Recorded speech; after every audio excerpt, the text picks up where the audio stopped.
안녕하세요. KDA 리서치 서밋 시작하도록 하겠습니다. 저는 진행을 맡은 충남대학교 의과대학의 송민호입니다. 이 리서치 서밋에는 6분의 그 스피커를 모셨고요. 첫 번째 조영민 교수님 연단으로 모시겠습니다. 조영민 교수님 서울대 내과에 계시고 연구중심병원에 대해서 소개를 해드리겠습니다. 자세한 양력은 학회 유인물을 참조해 주시기 바랍니다. 조영민 교수님 시작해 주시죠.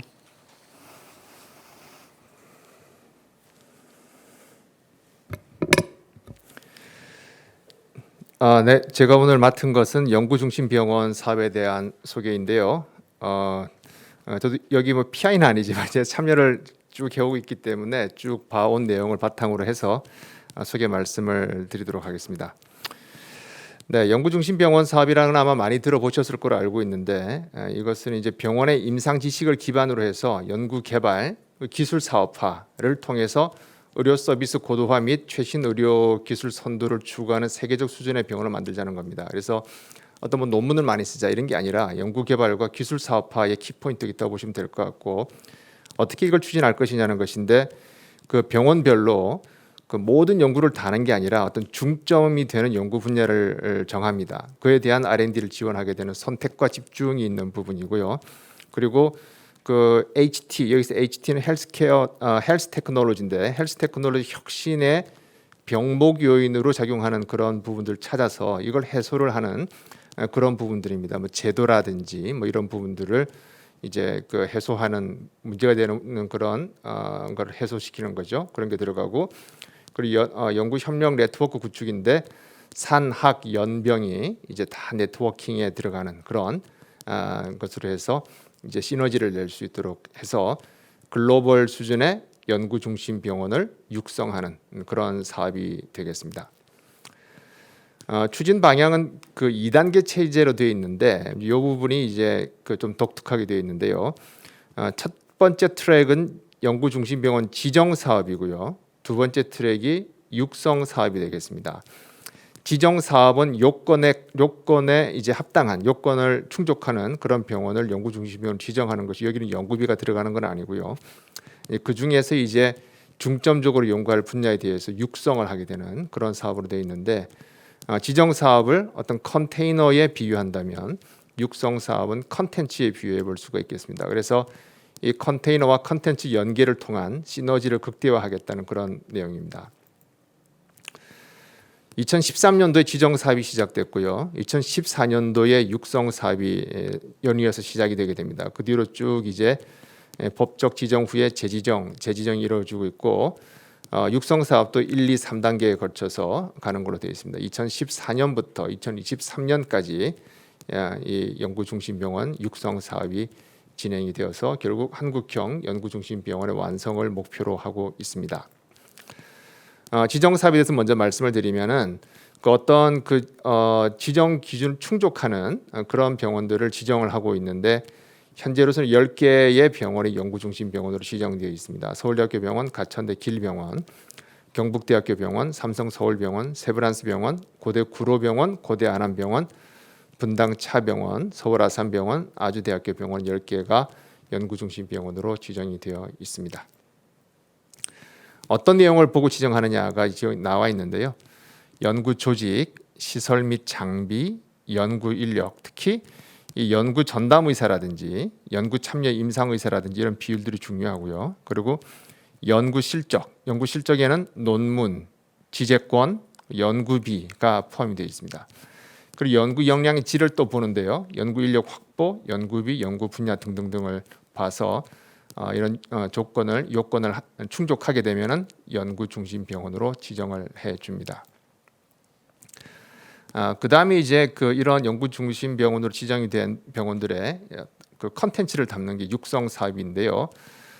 목적은 산학 연병 협력 기반의 산업 플랫폼을 마련함으로써 연구 중심 병원의 지속 가능한 R&D 시스템 확립 및 글로벌 수준의 연구 역량 확보인데, 지속 가능함이 굉장히 중요한데 제도라든지 이런 부분들을 개선을 하는 부분이 중요할 것이고, 그 다음에 연구 개발을 통해서 사업화를 통해서 이제 들어오는 로열티라든지 이런 부분들을 이용을 해서 지속 가능하게, 자가 발전 가능하게 하는 그런 부분이 이 연구 중심 병원에서는 굉장히 중요하고, 논문 개수보다 이런 특허라든지 그리고 기술 이전이라든지 그리고 사업화에 성공했다든지 이런 부분들을 크게 평가를 하고 있습니다.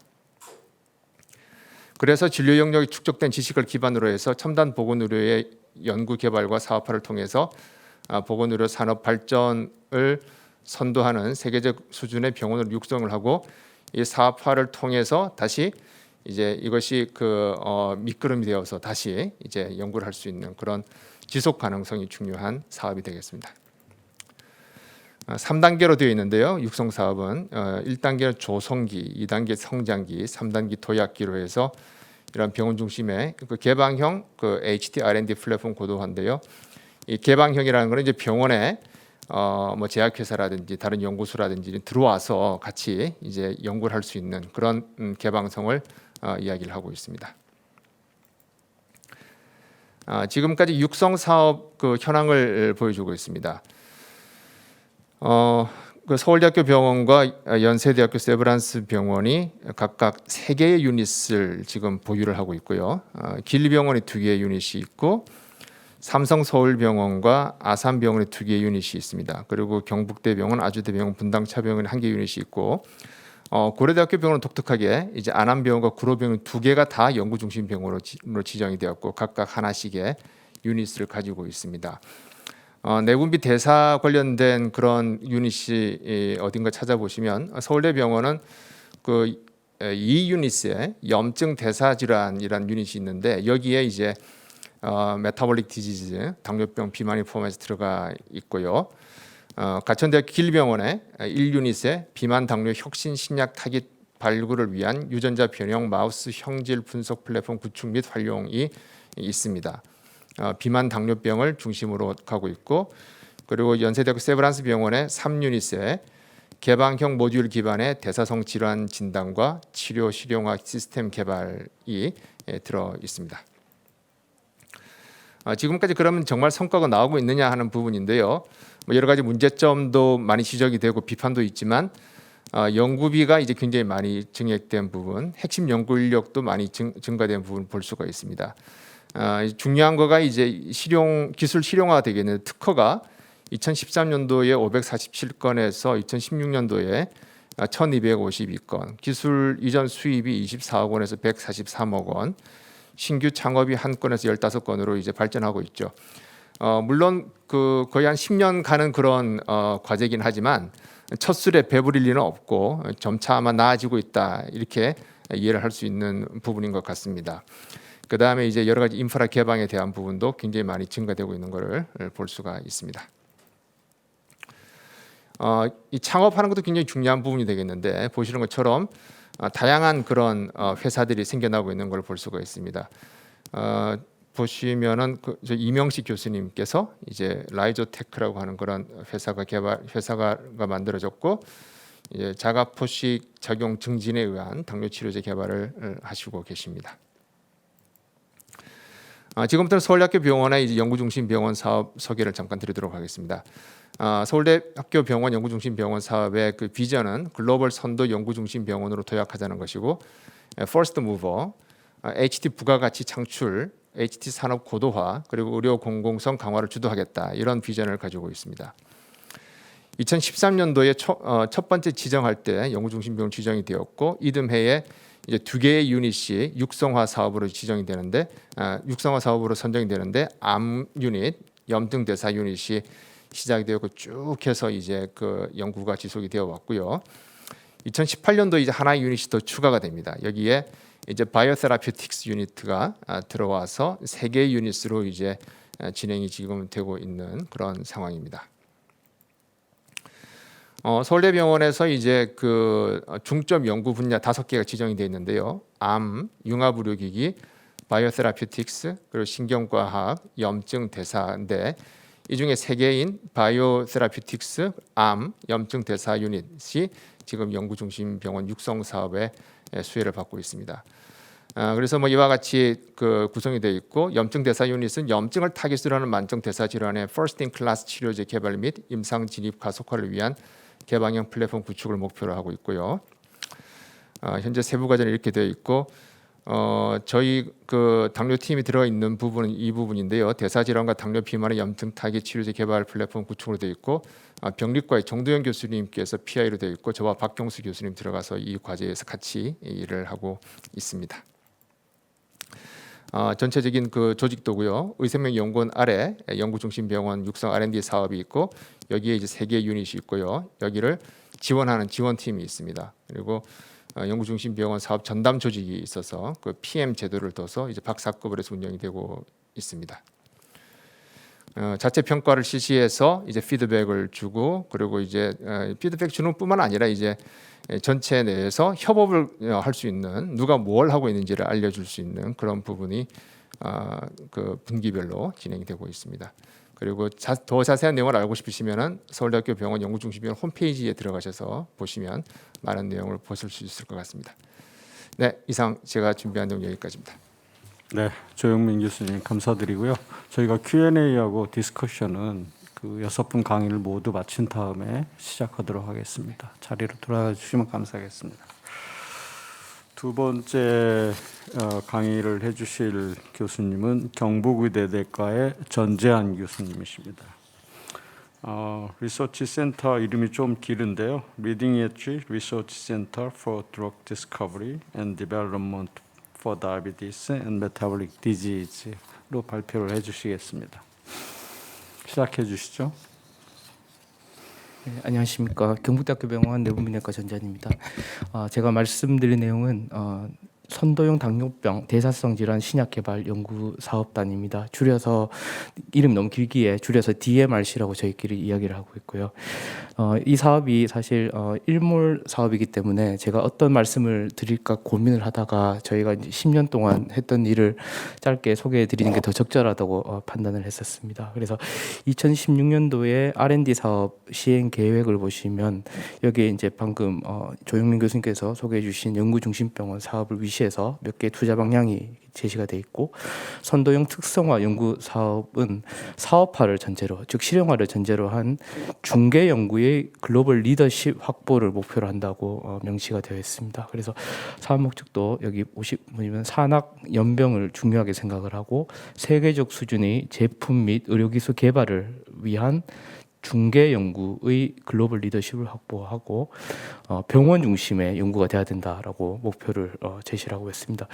지금까지 6개의 사업단이 선정이 되었었고요.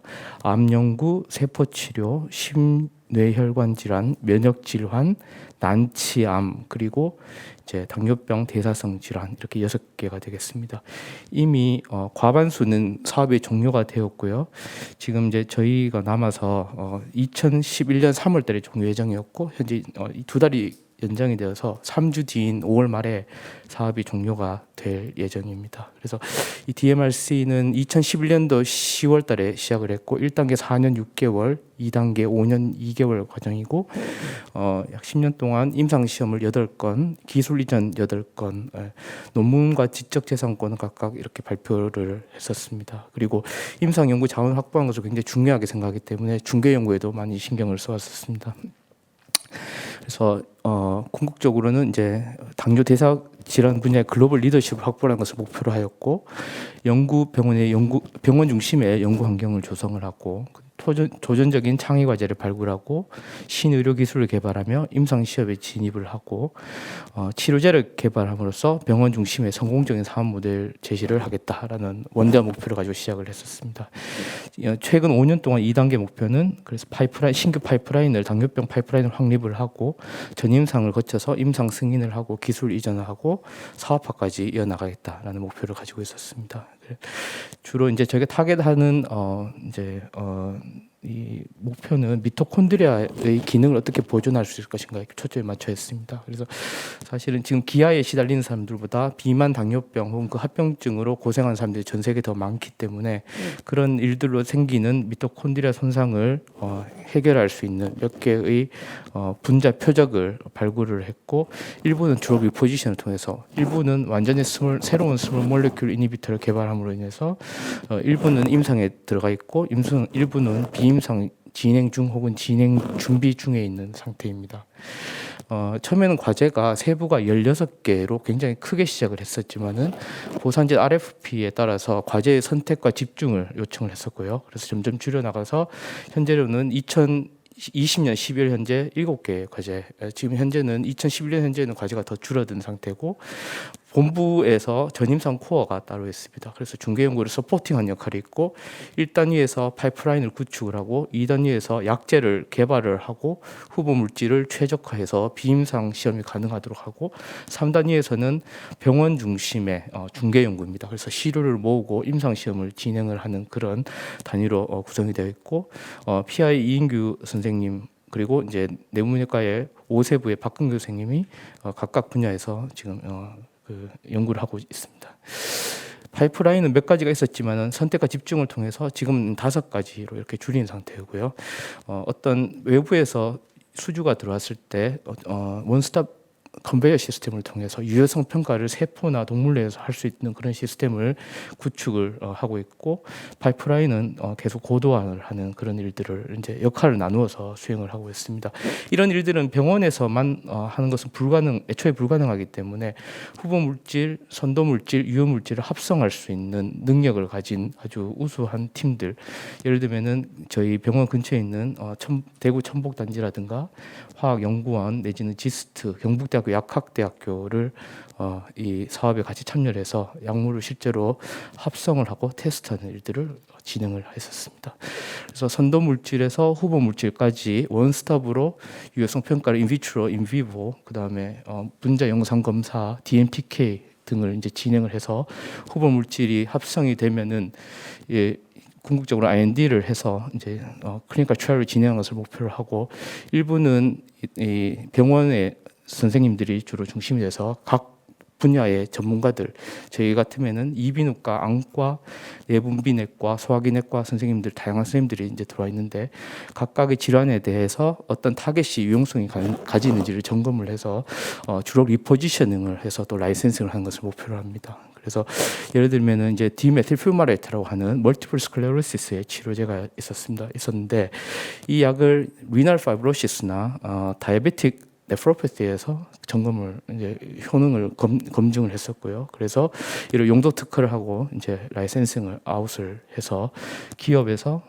제형 특허를, 기존의 약보다 훨씬 복용이 편하고 흡수도가 좋은 형태로 제형 특허를 해서 이제 임상 연구를 진행을 해서 최근에 이렇게 이제 언론에 보도가 된 적이 있습니다.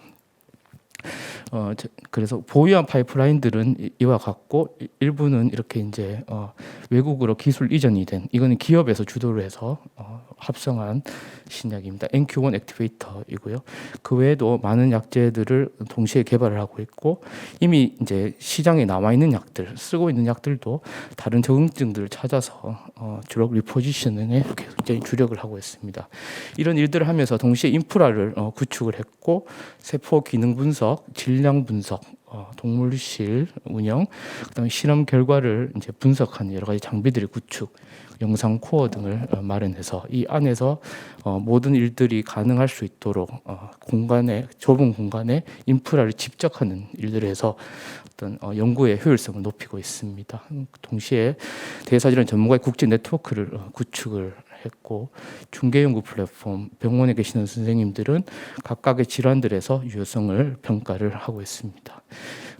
그와 맞닿은 이야기로 이제 각 세부 전문가들이 동물 모델을 구축을 해서 자기 전문 분야의 어떤 질환 모델을 미리 프리클리니컬 점검을 할 수 있도록 동물 모델 구축을 해서 테스트를 진행을 하고 있습니다.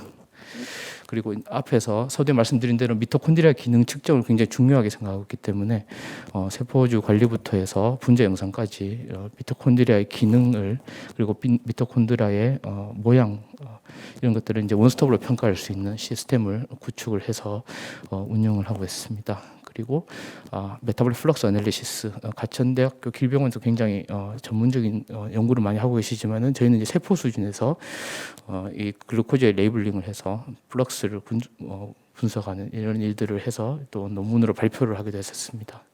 그래서 궁극적으로 이 사업이 5월 말에 이제 종료가 되면은 자립화를 할 수가 있어야 되고 그런 일환으로 이런 이제 몇 가지 질환들에 대해서 유효성 평가를 할 수 있도록 저희가 시스템을 구축을 해서 외부에서 의뢰가 들어오면은 CRO 형식으로 이런 평가를 할 수 있도록 준비를 하고 있습니다. 그래서 자립화의 전략은 이와 같고 파이프라인 기술 이전, 그다음에 기업의 용도 IP를 이전을 하고 앞에서 말씀드린 원스톱 컨베이어 시스템을 이용을 해서 수익을 추가를 하고 그다음에 이제 병원의 소속 사업단 제도적인 측면에서 기업으로부터 리서치 펀드를 수주를 하고 그다음에 연구 중심병 독립된 운영 규정에 의한 독립부서화 등을 이제 추구를 하고 연구개발 인프라는 이제 파이프라인 확충 기준 연구 이런 일들을 계속 해나가고 DGMF와 협업을 통해서 지속적으로 약물을 개발할 수 있는 그런 시스템을 이어나갈 예정입니다. 그래서 이렇게 타겟 밸리데이션, 에피커시 밸류에이션, 마이토콘드리아 펑션, 드러거빌리티 밸류에이션 이런 것들을 계속 저희가 이제 평가를 하면서 코어 플랫폼을 운영을 해서 1년에 이제 건당 3천만 원 이상 연간 20건 이상 수익을 해서 연간 6억 정도의 수입을 올리겠다라는 그런 이제 원대한 꿈을 가지고 자립화를 도모를 하려고 합니다. 그래서 이제 이 사업은 이제 끝나는 사업이긴 하지만 10년 동안 연구를 하면서 우수한 연구 인력을 양성을 하고 환경을 구축하였고 또 아직까지 진행 중이지만은 신개념 치료제 개발을 위한 그런 신개념 치료제 개발을 통해서 질환을 극복하는 노력을 계속 해왔고 궁극적으로는 이 삶의 질 향상과 보건 의료비 절감에 기여를 하려고 합니다. 네, 이상입니다. 네, 전재현 교수님, 선도영 연구센터죠. 소개 감사드립니다. 다음은 메디컬 리서치 센터 전국에 이제 기초의학 교실에 이제 여러 개가 있는데 그 중에서도 이제 대사 질환하고 관련된 메디컬 리서치 센터가 한 2개 정도 있는 것 같습니다. 그 중에 이제 박규선 교수님께서 잘 이끌고 계신 그 메디컬 리서치 센터에 대해서 소개를 받도록 하겠습니다. 시작해 주시죠. 네, 감사합니다. 처음에 사실은 이 세션의 어떤 목적이나 지향점을 사실 파악하기가 좀 어려워서 고민을 좀 하다가 MRC에 대해서는 다들 잘 알고 계신 전체적인 사업에 대해서는 알고 계셔서 굉장히 개인적이고 그 저희의 어떤 경험적인 것들 위주로 설명을 해야 되겠다. 요즘 그 영화제 같은 데 보니까 가장 개인적인 게 가장 국제적이라는 말도 있더라고요. 그래서 굉장히 개인적인 얘기들로 내용을 마련했습니다. 저희는 2017년에 이제 여러 차례 실패 끝에 이제 MRC에 됐는데 사실 저희 대학에서 그 기초의학 연구로 집단 연구를 받은 게 처음이었습니다. 그래서 그 전에 너무 그것이 간절해하고 꼭 받아야 되겠다는 생각 때문에 무조건 받아야겠다는 것만 집중했었는데 이제 그거 받고 나니까 이제 새로운 어떤 문제점들 또 두려움과 떨림이라고 표현했는데 이렇게 뭐 몸을 상해가면서 열심히 한다고 되지 않는 여러 가지 문제점들을 경험하게 됐습니다. 첫 번째는 이제 뭐 저 개인적인 연구 능력이 부족하다는 면을 실감했고 두 번째는 집단 연구에서 이게 MRC가 약간 그 중간적인 성격이 있어서 개인적인 어떤 연구의 수월성과 또 여러 연구자들의 어떤 그 수요를 충족하는 부분들이 다 만족돼야 되는 그런 어떤 목적성 같은 것들이 굉장히 부담으로 다가왔고 그러다 보니까 다른 연구 책임자들에게 교수들에게 전체 연구 목표에 따르도록 강요하는 사태까지 벌어지기도 하고 그러다 결국은 모두를 다 만족시키기 어렵다는 자포 상태도 되기도 하고 이렇게 여러 가지 집단 연구에 대한 그런 어떤 생각할 때는 이제 보편적인 고민인데요. 그것들이 실제로 심각하게 다가오더라고요. 처음에 이제 준비할 때는 이제 미토콘드리아 스트레스에 대한 병태 생리 기전을 제가 이제 연구를 해왔었기 때문에 그런 것들의 병태 생리 규명과 또 이제 바이오마커의 발굴 및 유효성 평가, 그리고 제어 기술, 이제 치료 기술 개발 등을 목표로 하고, 이걸 통해서 결국 이제 미토콘드리아 관련 질환들의 진단 및 치료제 개발과 인력 양성 등을 비전으로 삼았었는데요. 그래서 처음 시작할 때는 이렇게 그 세 그룹으로 나눠서 병태 생리를 하는 기본 기초 그룹과 그 다음에 진단 쪽에 가까운 그런 그 스크리닝 쪽, 그 다음에 치료제 개발 쪽으로 이렇게 나눠서 이제 역할 분담이 잘 된 듯 했습니다. 근데 그러다 시작을 해보면 또 각 사람들의 다 생각하는 바도 또 해오던 것들도 다 다르기 때문에 사실은 이런 다양성이라는 게 굉장히 그 건강함을 표현하는 것임에도 불구하고 이것들을 다 포용하다 보면 결국은 그 여러 가지 위험 요소들이 나옵니다. 결국은 전문성이 없어지고 또 엑설런스가 없어지고, 그래서 어떤 전문성을 위해서 방향성을 강요하기도 어려워지고, 그러니까 결국은 이러다가 서로 간에 그러면 SCI 페이퍼만 내면 되는 거 아니냐, 이렇게 귀착되는 경우들도 많아서 저희 생각에는 그건 아닌 것 같다는 생각을 항상 가지고 있었기 때문에 어려움이 있었습니다. 게다가 또 이제 또 조금 추스려서 하다 보면 결국 또 저희가 이제 지방의과대학이 있다 보니까 여러 가지 규모의 한계, 많은 한계들이 있습니다. 잘 아시다시피 기초의학 교수 수들이 부족하고요. 또 그 소수 교수 수 중에서도 잘 아시다시피 소수만 이 열정으로 연구에 전념하고 나머지 분들은 또 다른 데 관심들이 많기 때문에 그 소수의 열정으로 이러한 한계를 극복할 수 있을 것인가에 대한 고민, 그리고 그러다 보니까 또 열심히 하는 사람들이 연구도 열심히 할 뿐만 아니라 보직도 하게 됩니다. 그러다 보니까 또 연구에 집중하지 못함에 대해서는 아쉬움, 그리고 또 이제 제가 이제 기초의학을 하다 보니까 임상하고 연계를 하는데 이게 그렇게 원활하게 되지 않고, 특히 이제 요즘에 융합 의사 과학자 프로그램 등이 생겨서 저희가 굉장히 어떤 새로운 비전들을 가지고 이제 굉장히 희망을 가지고 지금 이제 열심히 하고 있는 상태인데, 처음 단계에서는 좀처럼 그 연계가 잘 쉽지가 않았습니다.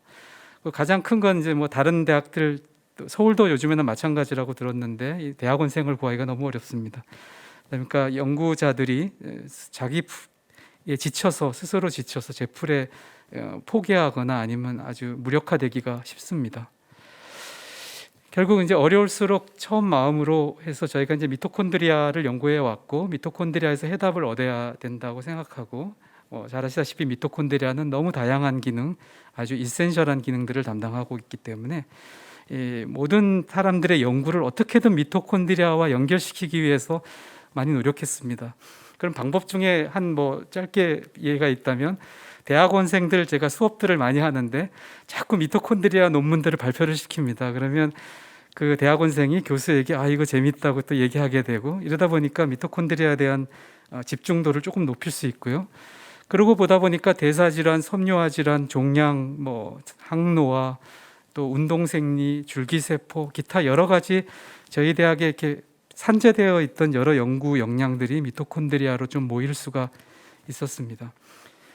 제가 주로 연구했던 것은 원래 미토콘드리아 ER 스트레스 그리고 산화 스트레스 간에 이 칼슘과 관련해 가지고 이 비셔스 사이클이 있는 것들을 밝히고, 이 비셔스 사이클 고리를 끊는 그런 것들을 연구를 많이 했는데, 이거와 연관해서 당뇨와 대사증후군도 그렇고요. 또 연구하다 보면 이제 노화 질환이나 섬유화 질환들도 다 잘 아시겠고, 퇴행성 질환들도 있고, 이 적용의 폭이 굉장히 넓고요.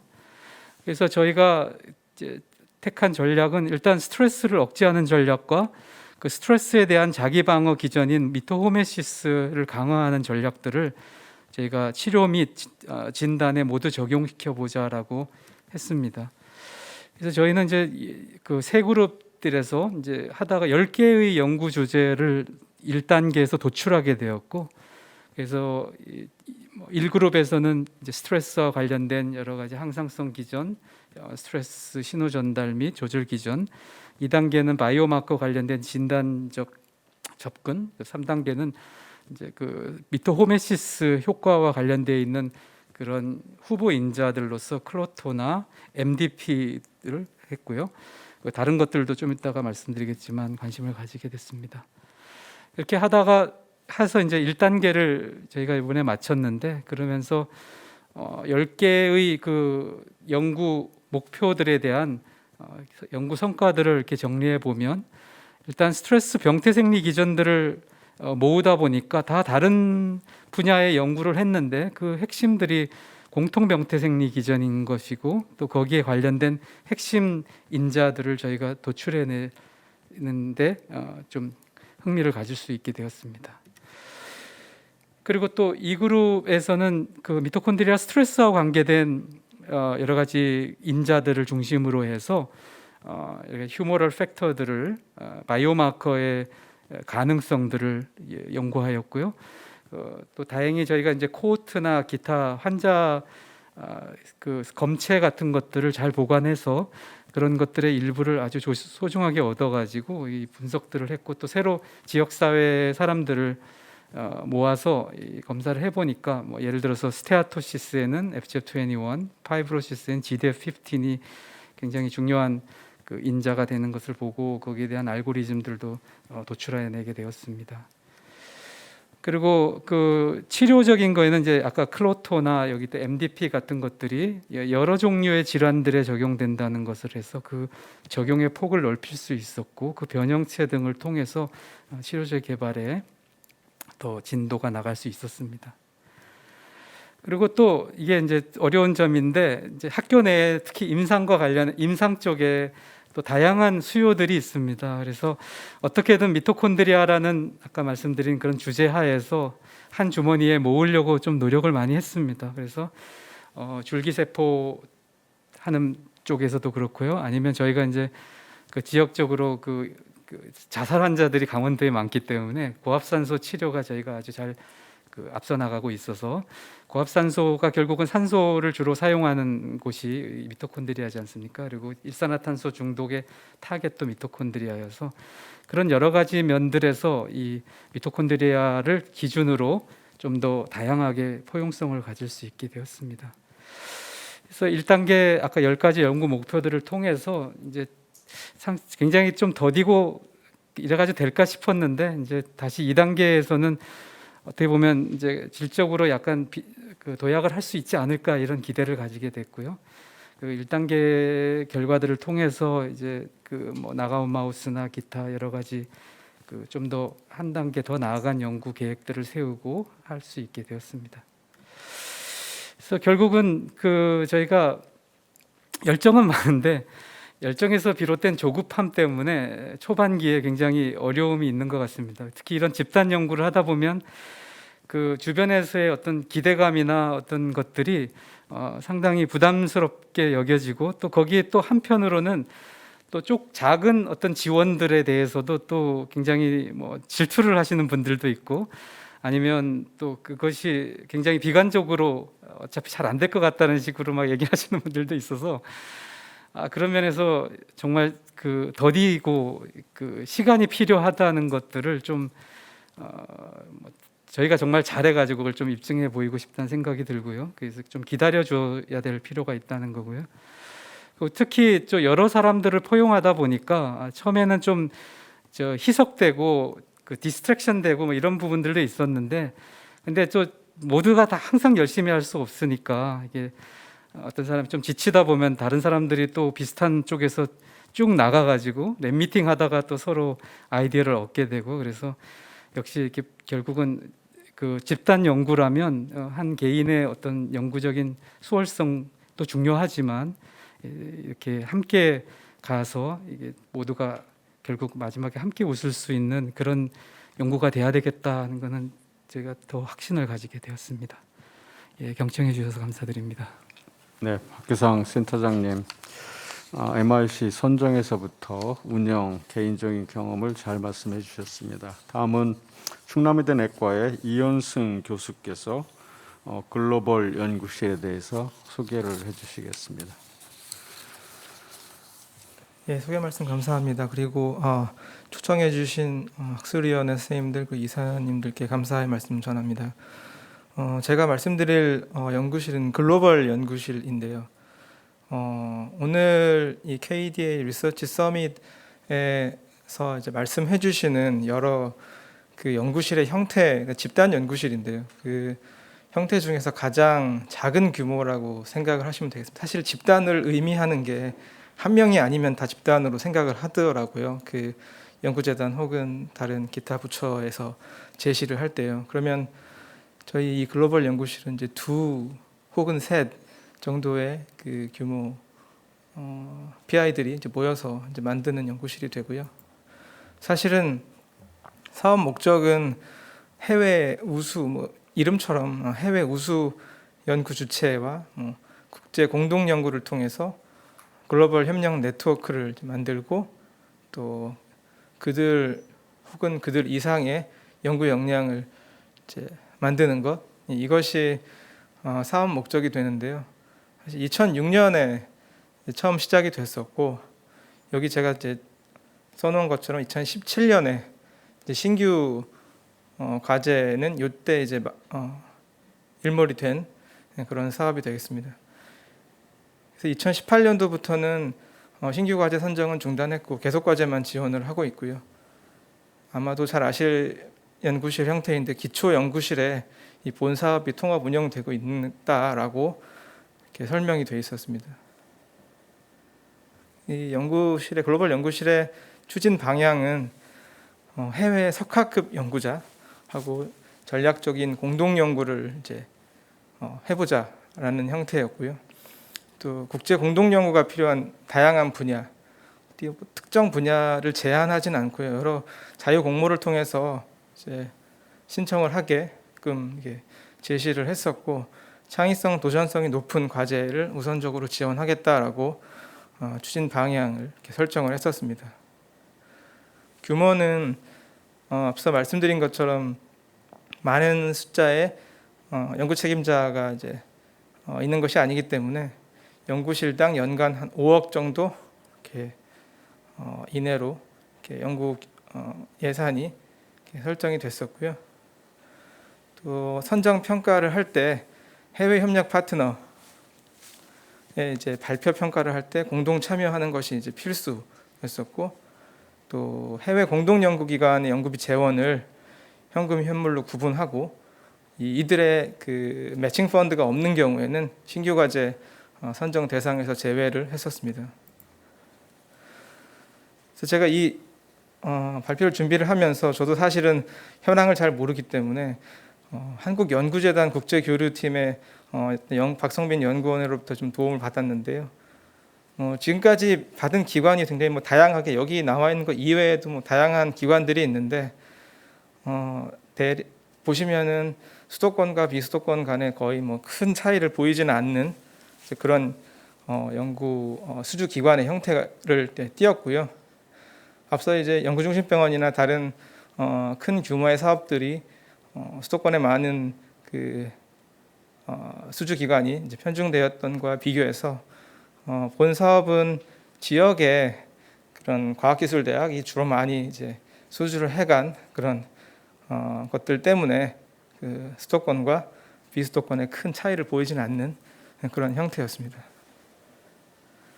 이 글로벌 연구실을 이전에 어떤 당뇨병과 연관된 그런 연구실은 어떤 연구실이 있었는지 좀 먼저 살펴봤었는데요. 2010년도에 임용식 교수님 그 당시에 성균관대학교에 계실 때 세포 기능 대사 조절에서 자가 포식에 대한 역할이라고 해서 그때 처음 이제 선정이 되셔서 아마 다들 잘 아시는 연구 내용이라고 생각이 되는데요. ATF4 mediated FGF21 expression을 통해서 이제 당뇨병, 대사 질환 조절하는 그런 미토카인에 대한 그런 내용을 제시하면서 네이처 메디슨의 논문을 냈던 게 아마 기억을 하실 것 같고요. 그 당시에 이 성균관대는 도쿄 의과학 연구소와 같이 제 팀을 이뤄서 글로벌 연구실 선정이 됐었고요. 그 다음으로는 포항공대의 이제 유성호 교수님 2016년에 이제 당뇨병 치료를 위한 인슐린 수용체, 이성질체 특이 조절 연구라고 해서 앱타머라는 그런 개념을 가지고서 새로운 당뇨병, 대사질환 치료 전략 이런 부분에 대한 연구 제안서를 내셨었고, 포항공대와 스웨덴의 카롤린스카 연구소와 같이 팀을 이뤄서 내셨었고요. 좀 살펴보니까 최근 이 앱타머라는 것을 활용해서 이 작년 2020년도에 이 교수님이 CTO로 계신 그 회사가 상장이 됐더라고요. 그래서 실제 이 글로벌 연구실이 추구하는 그런 창의성, 도전성, 기술 사업화에 좀 부합하는 그런 결과도 있었던 것 같습니다. 저희 대학도 이제 좌장으로 계시는 송민호 선생님께서 2017년에 그때 이제 마지막 선정이 되셨었는데요. 근데 저희 사업 목적은 이제 포유류에서 이제 미토콘드리아 단백질 항상성 그리고 미토콘드리아 스트레스 반응 기전 확립이었고요. 오늘 혹시 이제 이 KDA 리서치 서밋인데 미토콘드리아 스트레스 반응을 오해를 하실 수 있는 분들도 이제 계실 것 같아요. 앞서 계속 몇몇 집단 연구실을 설명을 하실 때 마이토콘드리아 관련된 이야기를 좀 하셨었는데요. 그래서 저희도 이런 마이토콘드리아 스트레스 리스판스와 관련된 내용을 가지고서 글로벌 연구실에 선정이 됐었고요. 또 이런 당뇨병 혹은 퇴행성 뇌신경 질환, 컴플렉스 휴먼 디지즈 이런 환자의 조직 그리고 이런 조직에서 UPRMT 스트레스 리스판스와 연관된 유전자 혹은 마이토카인 익스프레션 프로파일을 이제 보는 그런 연구도 같이 진행을 하고 있고요. 서두에 말씀드렸다시피 이제 해외 공동 연구진이 매칭 펀드를 이제 같이 제공을 해서 선정이 될 수 있었고 지원 기간 규모는 앞서 말씀드린 것과 이제 있습니다. 저희 책임 연구자는 한국 쪽에는 충남대학교 의대 송민호 교수님이었고 스위스의 EPFL의 요한 어벅스라는 분이 같이 이제 공동 PI로서 연구 사업을 지금 진행을 하고 있습니다. 그래서 연구 개요를 좀 살펴보면 세포에서의 이제 UPR-MT라는 것을 이제 규명하기 위해서 이제 멀티오믹스 전략을 통해서 세포 수준에서 보고 또 이들이 스티큐레이션 할 수 있는 그런 팩터인 이제 마이토카인, UPR-MT 인듀스 시크로이토미라고 표현을 했는데요. 그런 것들을 분석하는 것이 먼저 첫 번째였고요. 또 기존의 UPR-MT라는 컨셉이 하등동물, 초파리, C. 엘레강스 이런 수준에서 먼저 이런 개념이 이제 도출이 됐었는데 실제 포유류 수준에서도 이 UPR-MT의 역할이 어떻게 될 것인지를 이제 분석하고자 하여 그 조직 특이적인 UPR-MT가 인덕션되는 그런 마우스 모델을 분석하는 게 두 번째였고요. 실제 UPR-MT를 레귤레이션 할 수 있는 팩터를 디파인하고 실제 이 마이토카인이라는 것이 동물 모델에서 어떠한 역할을 하는지 이제 분석하고 또 휴먼 헬스에서는 이런 UPR-MT가 혹은 마이토카인이 어떠한 롤을 하는지를 이제 밝히는 것이 이제 마지막 이제 목표가 됐었습니다. 저희와 그 스위스 그 공동 연구를 통해서 달성해야 될 부분이 앞서 말씀드린 그 UPR-MT 패스웨이에 대한 이해 그리고 이 UPR-MT가 피지올로지 혹은 디지즈 패솔로지에서는 어떤 링크가 있는지를 밝히는 것이 중요한 저희의 연구 목표였고요. 또 이를 위해서 이 과제가 이 국제 공동 연구가 중요한 부분이기 때문에 실제 글로벌 네트워크를 어떻게 형성하고 이제 후속 그 과학자 세대에게 어떻게 확장할 수 있는지 그런 부분도 중요하게 다뤄야 할 내용이라고 생각했습니다.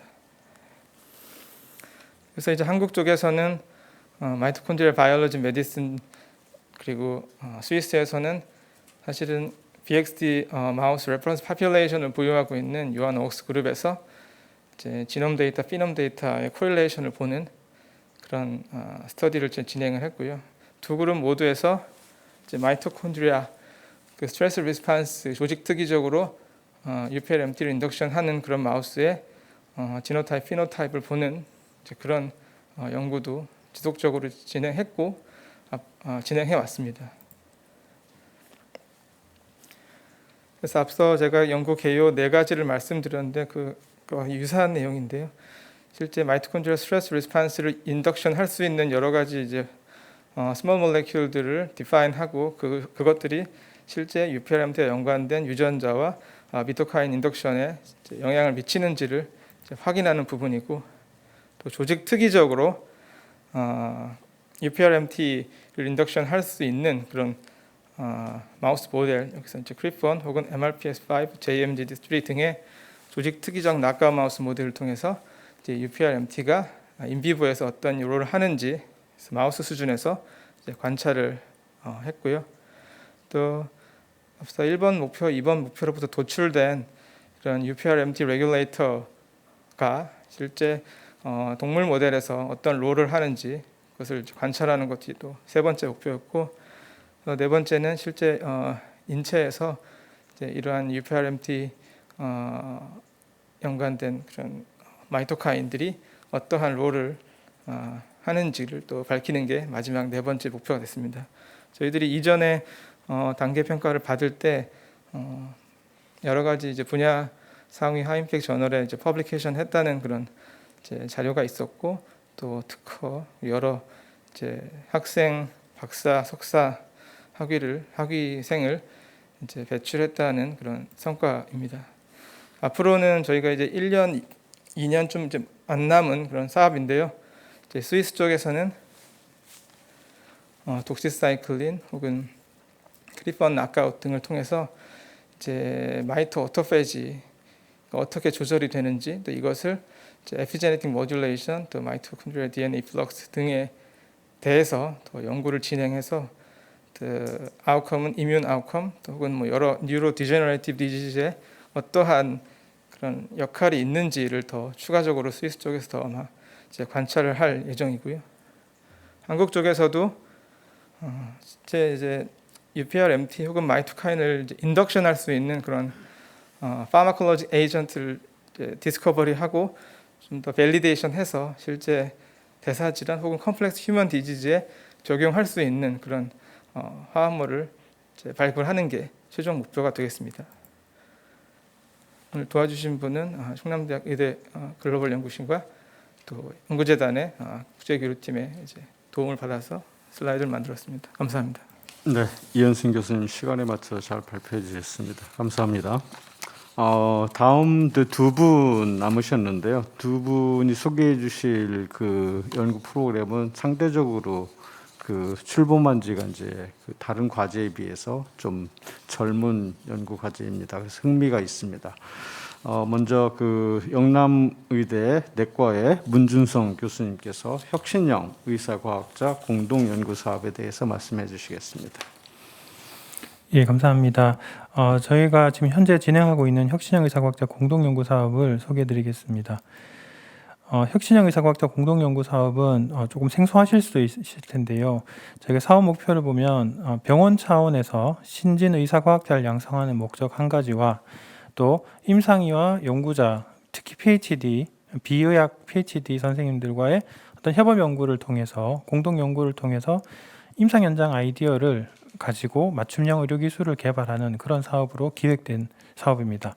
쉽게 말해서 아까 말씀 주셨던 연구 중심 병원 사업의 성격과 또 이전에 있었던 임상의과학자 육성 사업의 어떤 공통적인 부분들을, 좋은 점들을 좀 떼와서 하나의 과제로 만들었던 그렇게 사업이라고 생각하시면 조금 더 이해가 쉬우실 것 같습니다. 이 맨 처음에 이제 그 연구 제안서가 나왔을 때 어떤 구성에 대해서도 아주 상세하게 기술이 되어 있었는데요.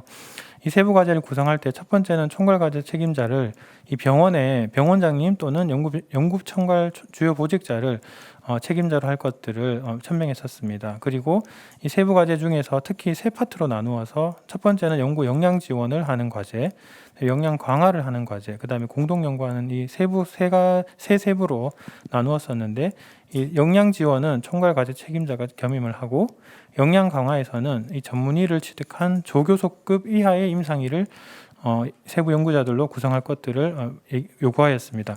여기서 그 조교수급 이하 임상의는 정확하게 전문의 취득 후 7년 이내, 남자 선생님들이라면 군복무 기간을 빼고 7년 이내이기 때문에 실제로 여러 병원에서 조교수나 또 임상교수로 재직하고 계신 그런 선생님들이 대상이 된다고 보시면 되겠습니다.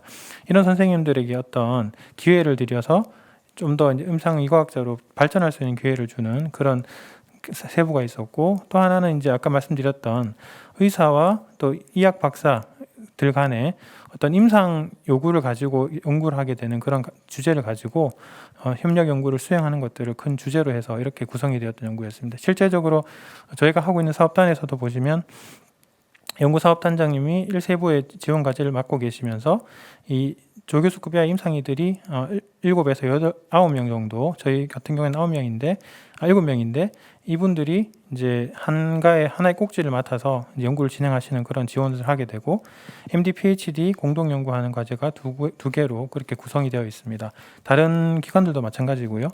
그래서 과제가 맨 처음에 이제 제시되었을 때는 주로 이제 선도 혁신형과 지역 거점형 이렇게 두 가지 형태로 제시가 되었고, 선도 혁신형은 현재 고대 구로병원과 한양대병원이, 그다음에 지역 거점형은 이렇게 5개의 권역으로 나누어서 권역 대표를 하는 지역 거점형 센터들을 지정을 해주었는데, 여기는 이제 인하대병원과 충남대병원, 그리고 천안 순천향대병원, 화순 전남대병원, 그리고 영남대병원, 고신대병원 총 8개의 그 병원이 선정이 되어서 현재 진행을 하고 있습니다.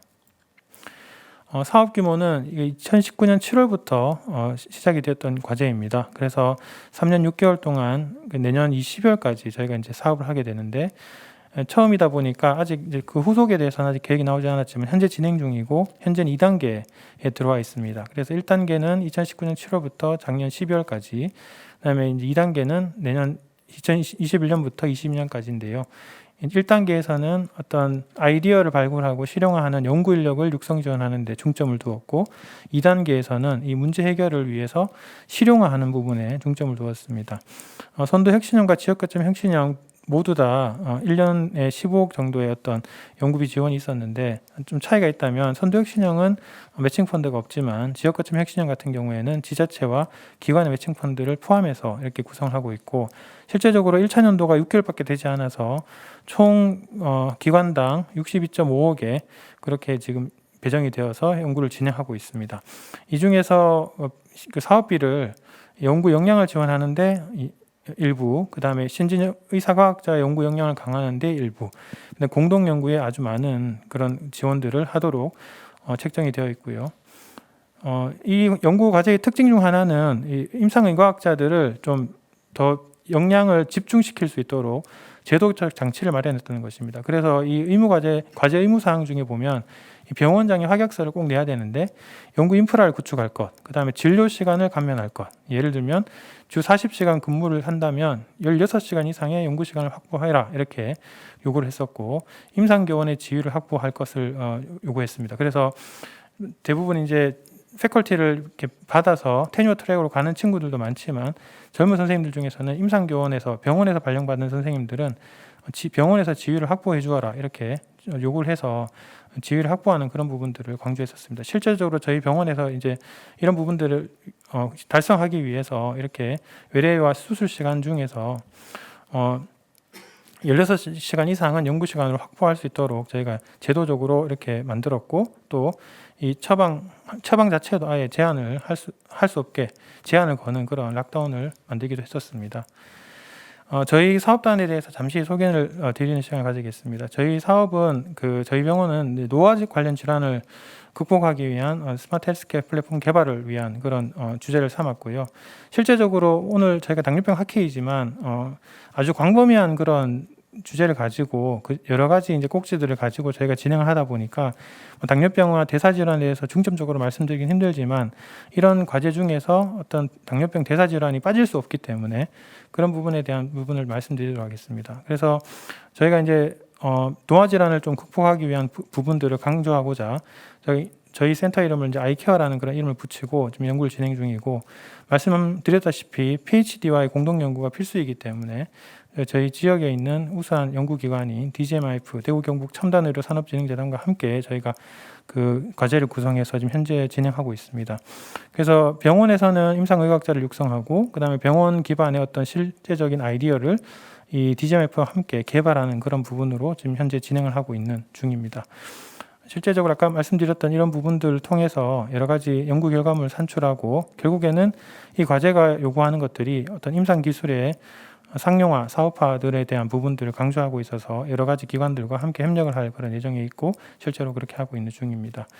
그래서 저희 병원에 2019년, 2020년에 했던 그런 여러 가지 사업들인데요. 실제적으로 2020년대 특히 이제 저희 지역 같은 경우에는 코로나의 어떤 아웃브레이크가 있으면서 많이 좀 어려웠던 적도 있었지만 그 사이사이 이제 저희가 해야 될 것들을 꾸준히 해왔고 또 여러 가지 역량 강화를 위한 여러 가지 심포지엄이나 또 세미나나 워크숍들을 진행하고 충남대병원과 함께 공동으로 성과 교류회도 작년 말에 가진 적이 있습니다.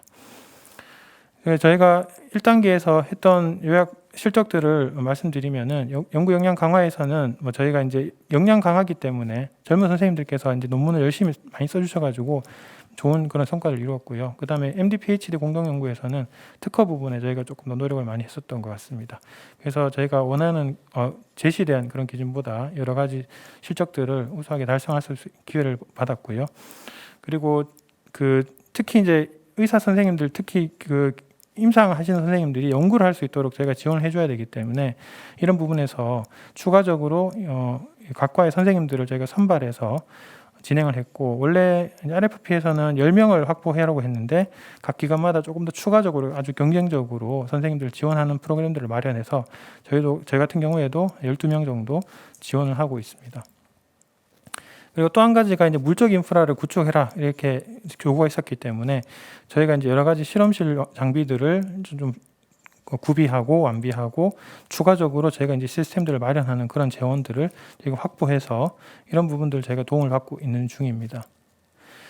2단계에 있어서는 이제 2단계를 하고 있는데요. 이제 결국에는 실용화 부분에서 저희가 이제 조금 더 노력을 해야 되고, 그다음에 이제 환자를 보시는 선생님들이 연구에 관심을 가질 수 있도록 지원을 더 해야 되는 부분들이 2단계에서 지금 계획이 되어 있고 그런 걸 내실화하고 완성하는 것들이 2단계의 저희 목표입니다.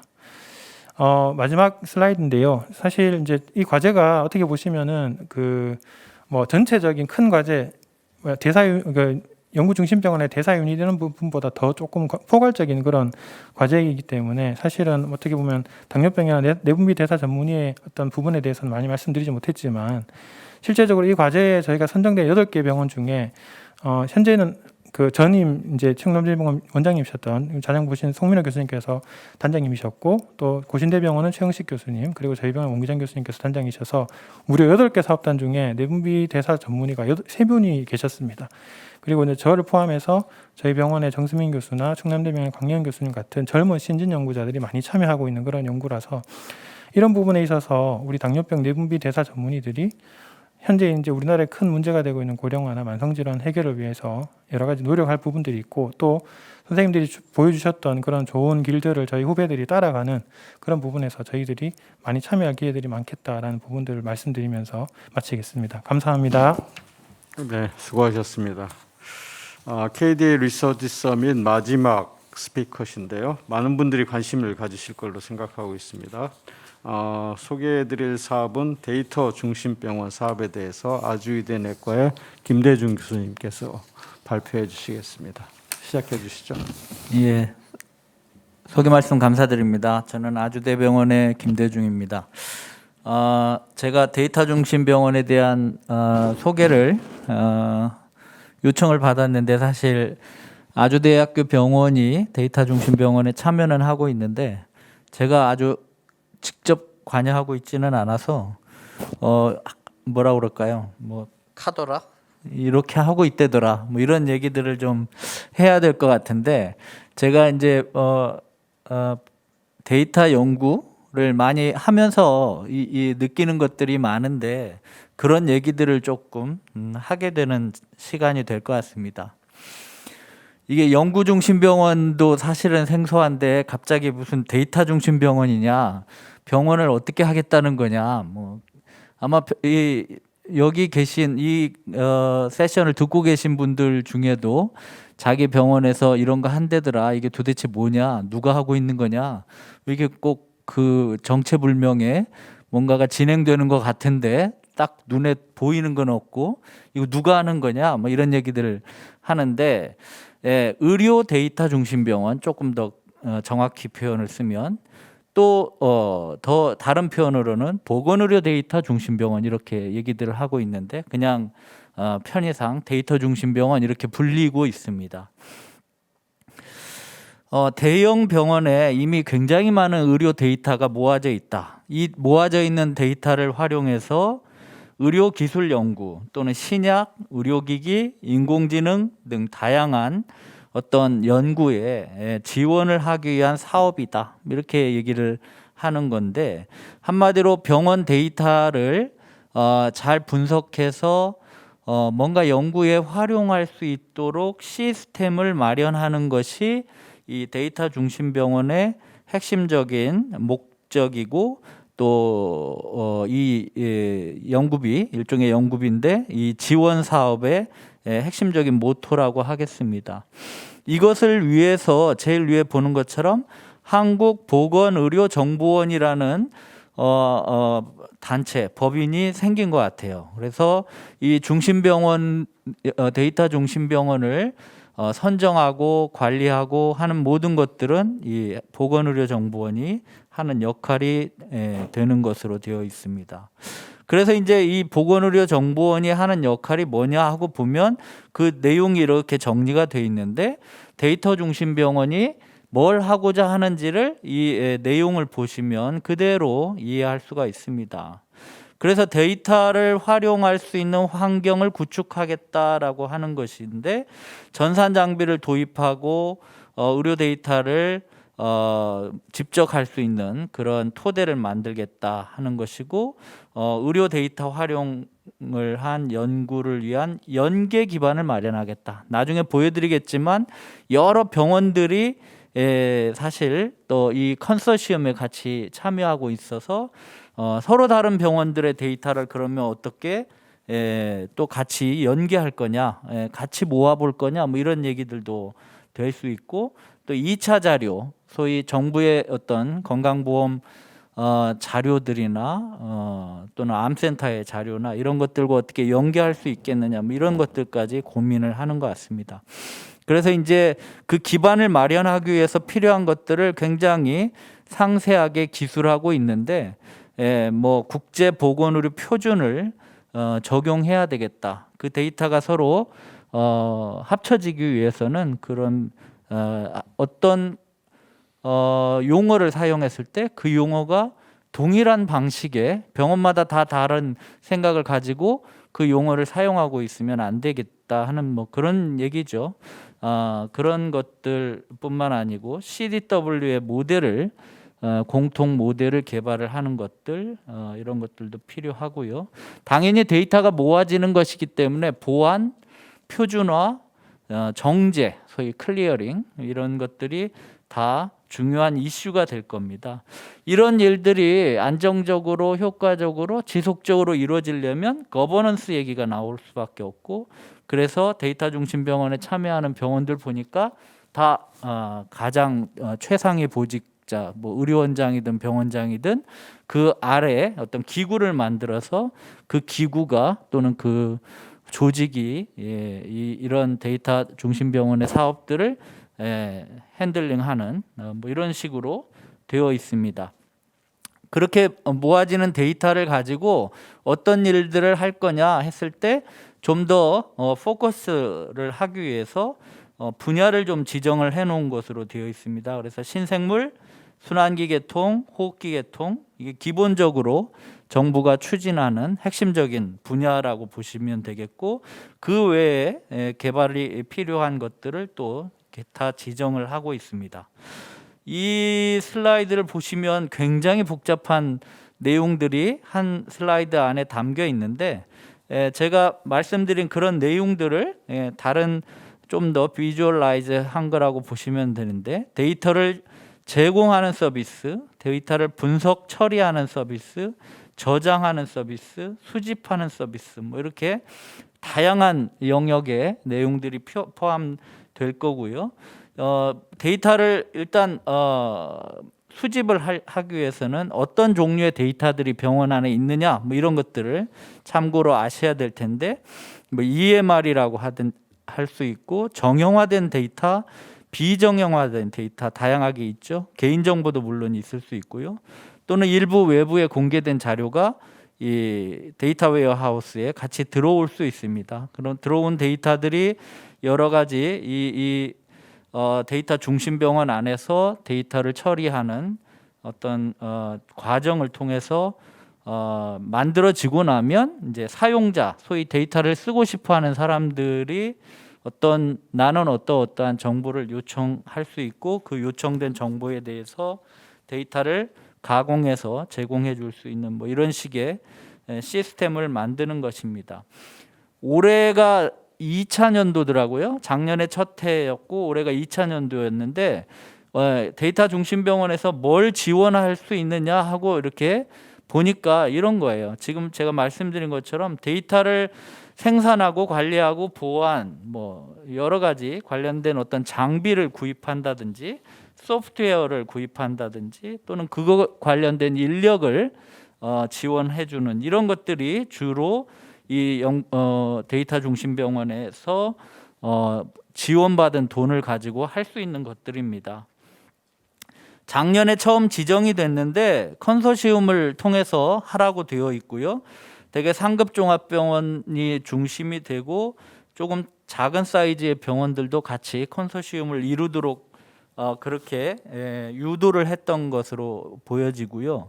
서울 아산병원, 삼성 서울병원, 연세 세브란스병원, 부산대병원, 서울대병원 이렇게 주간 기관이 있고 그 같이 컨소시엄을 이룬 병원들이 옆에 써 있습니다. 뭐 서울 성모병원 같은 경우는 굉장히 큰 병원인데 이렇게 서울 아산과 서울 성모 국립암센터가 같이 컨소시엄을 이룬 걸 알 수 있고요.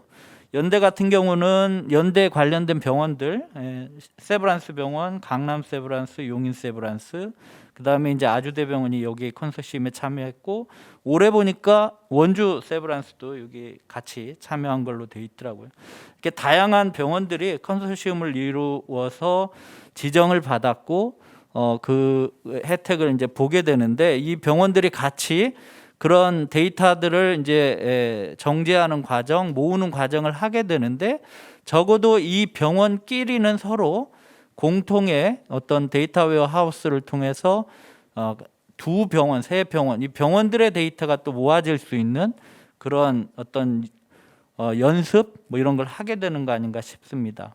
올해는 2개가 추가로 더 지정이 돼서 고려대학교 의료원이 전체 고려대학교 병원들과 함께 건양대, 전북대, 길병원, 그다음에 올해 주제가 안과하고 이비인후과를 좀 특별히 지정하는 분야로 삼았던 것 같아요. 근데 그러면서 여기 신규 과제에 보면 김안과하고 한길안과 이런 게 들어간 걸 보면 2개 어쨌든 큰 컨소시엄이 참여를 했고 기존의 컨소시엄들에게 요구한 거는 여러 병원뿐만 아니고 참여 기업과 함께 어떤 일들을 앞으로 해낼 거냐 뭐 이런 것들에 대해서 이제 그 계획서를 제출을 받아서 그런 부분들을 지원하는 쪽으로 아마 결정을 한 것 같습니다.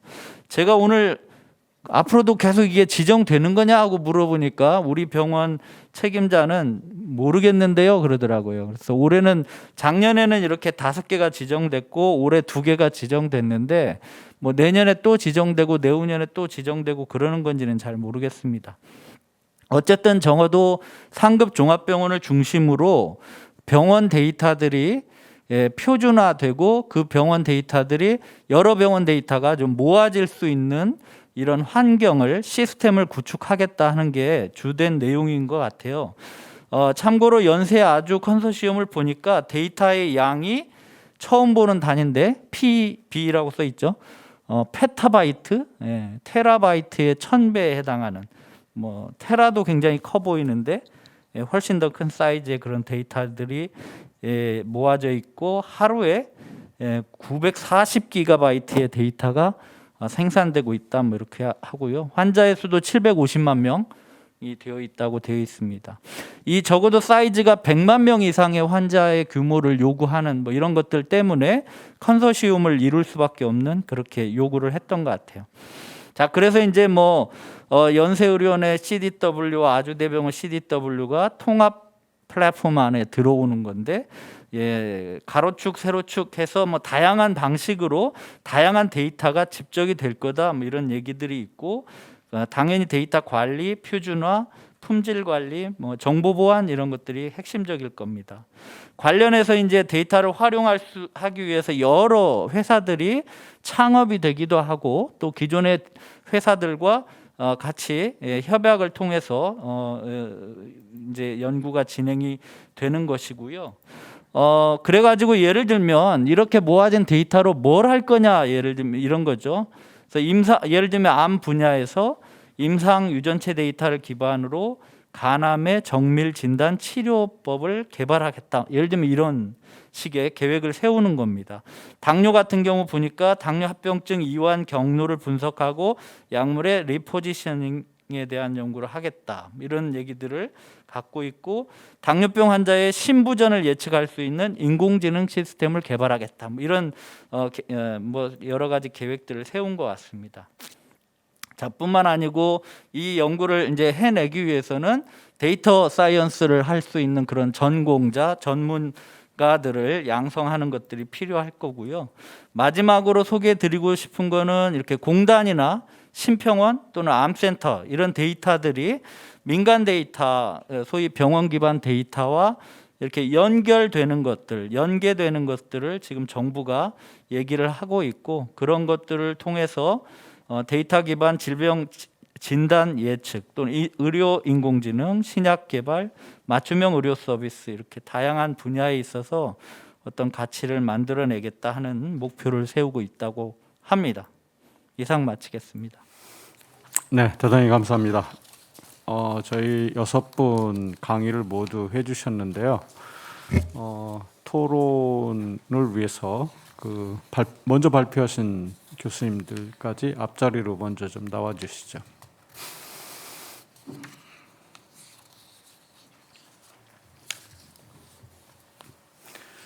의자가 혹시 모자라면 한 분은 포디움에 서서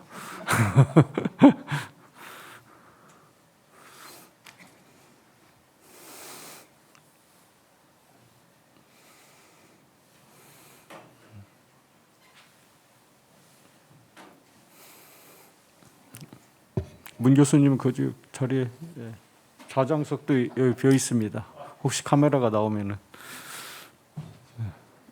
거기 서 계시면 될 것 같습니다. 마이크 있으시고 제일 좋은 자리인 것 같은데. 네, 먼저 오늘 패널 분들 소개를 해드리겠습니다. 가천의대 대과의 이대우 교수님 참석해 주셨고요. 카이스트의 김하일 교수님 인사드리겠습니다. 고려의대 내과의 김난희 교수님이셨고요. 연세의대 내과의 강은석 교수님께서 참석하셨습니다. 그래서 여기에 지금 저희가 질문이 올라온 게 없어가지고 패널 분들께서 오늘 강의한 내용에 대해서 코멘트 좋고 뭐 또 질문 이런 것을 하는 자리로 할 텐데 순서별로 해야 될 것 같은데요. 가천의대 내과 이대우 교수님부터 먼저 시작하시는 게 어떻겠습니까?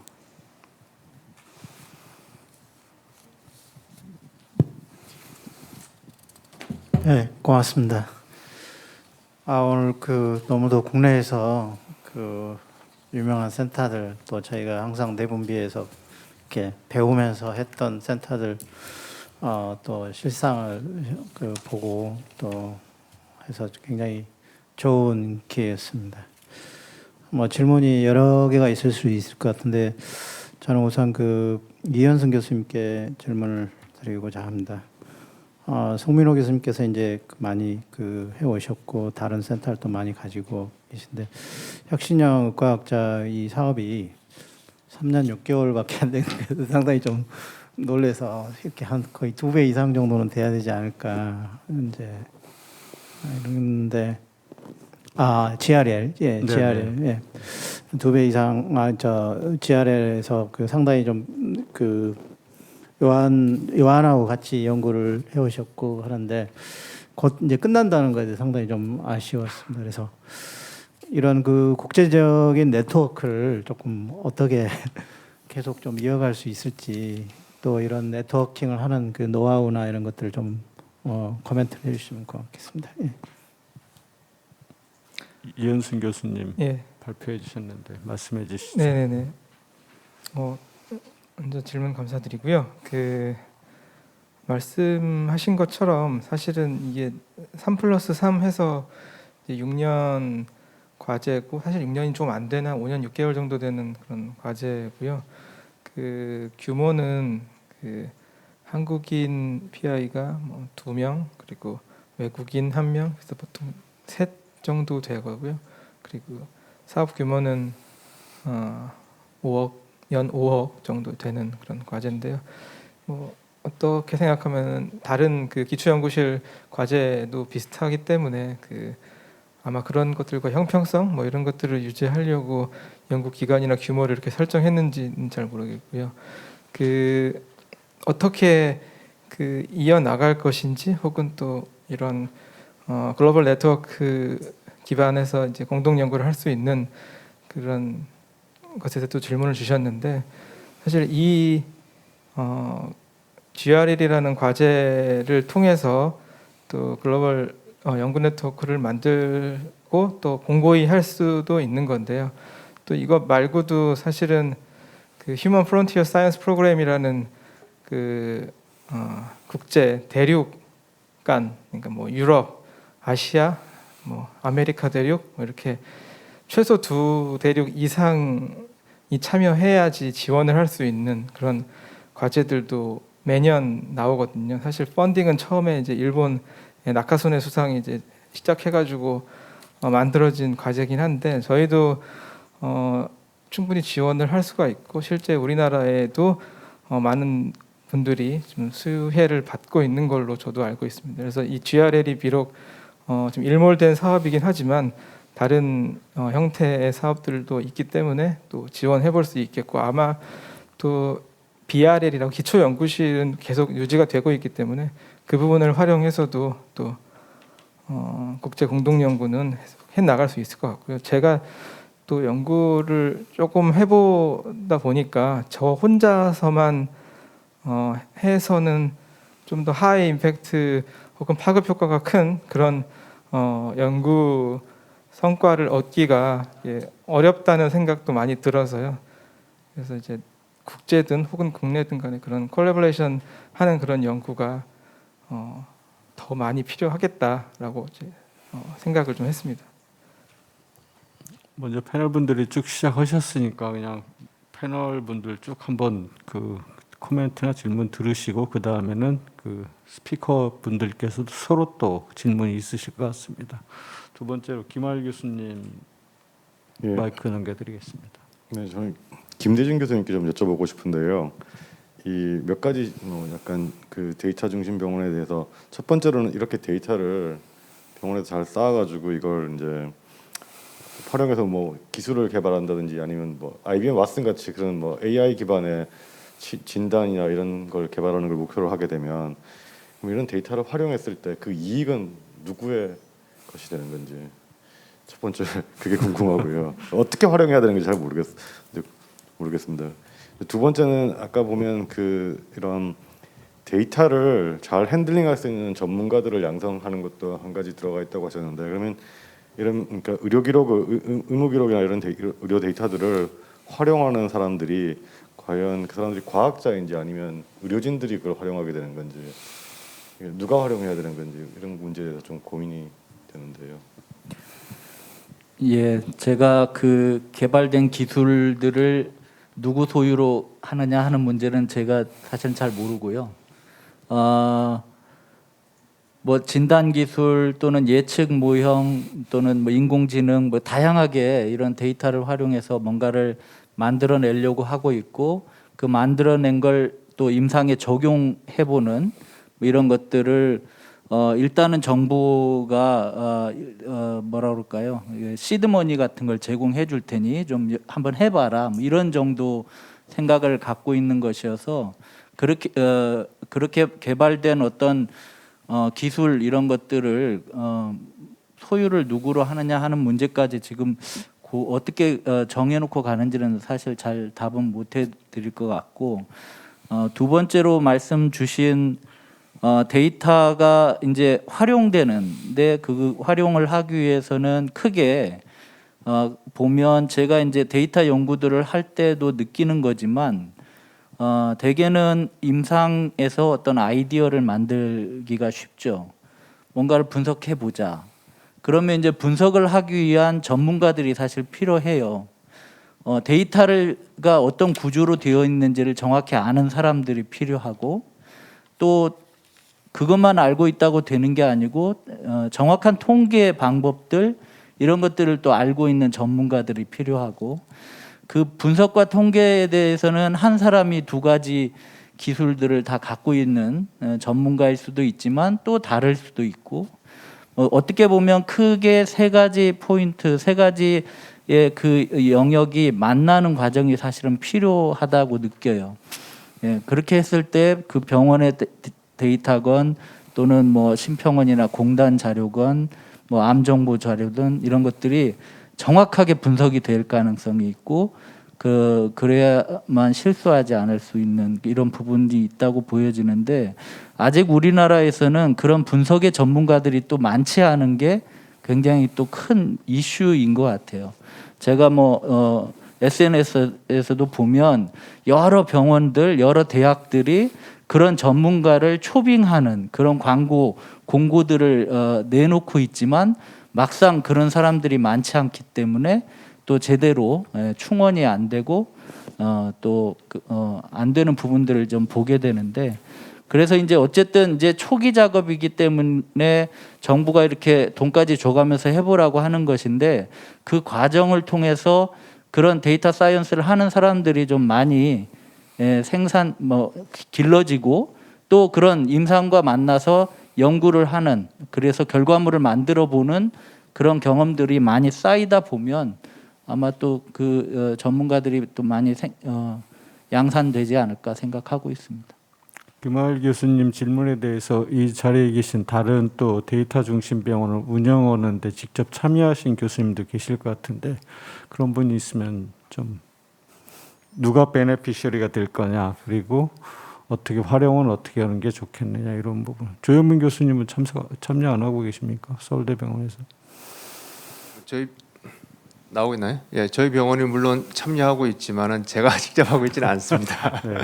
그 분당 서울대학교 병원이 또 워낙 그 처음 만들 때부터 이 정보라든지 이런 부분에 대해서 강세를 보여왔기 때문에 분당 서울대병원에서 굉장히 열심히 하고 있고요. 최근에 나온 거는 이제 뭐 그 닥터 앤서라 그래가지고서 이제 그 왓슨 같은 거를 만들어내는 걸 하고 있는데 지금 현재 아까 그 김대중 교수께서 이제 말씀하신 것처럼 굉장히 데이터를 활용하는 데 대해서 한계점이 많이 있기 때문에 그게 이제 극복이 돼야 될 것이고 그게 이제 IBM 왓슨도 사실은 그 실패한 걸로 지금 보고 있는데 어떻게 이런 부분들을 다 극복해 나갈 것인지 하는 거고요.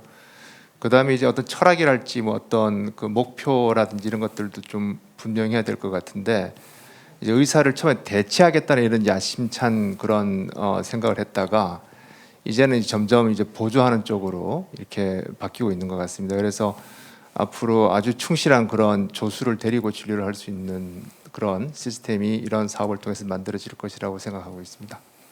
고려의대나 아니면 연세의대 김난희 교수님이나 강은석 교수님 혹시 이거에 대해서 코멘트 해주시겠습니까? 거기도 다 참여하고 계시는 병원으로 알고 있는데. 네, 다음에 있으세요? 네네, 말씀해 주시죠. 저요? 네네. 패널 제가 다 하게 네, 그러세요 그러면. 네. 김난희 교수님 질문이나 토의해 주시죠. 저는 그 문준성 교수님께 좀 질문하고 싶은데요. 그 혁신형 의사과학자를 제가 나갔다가 장렬히 전사했는데 이렇게 또 이 자리에서 보니까 굉장히 또 좀 새롭고 새삼 또 좀 속이 아프긴 합니다. 그게 그 연구중심병원이 지금 10개로 묶여서 계속 늘어나지 않고 있고 지금 저희 고대의료원의 안암구로병원이 연구중심병원이 되어 있으면서 저희 안산병원하고의 차이를 제가 좀 많이 느끼기 때문에 그 차이가 연구가 굉장히 중요하다. 모두 다 연구를 해야 되고 그걸 이제 사업화해서 그 이제 모델로 나가야 된다 이런 건데 그런 컨셉이 이제 연구 중심 병원이 아닌 병원은 상대적으로 좀 부족하거든요.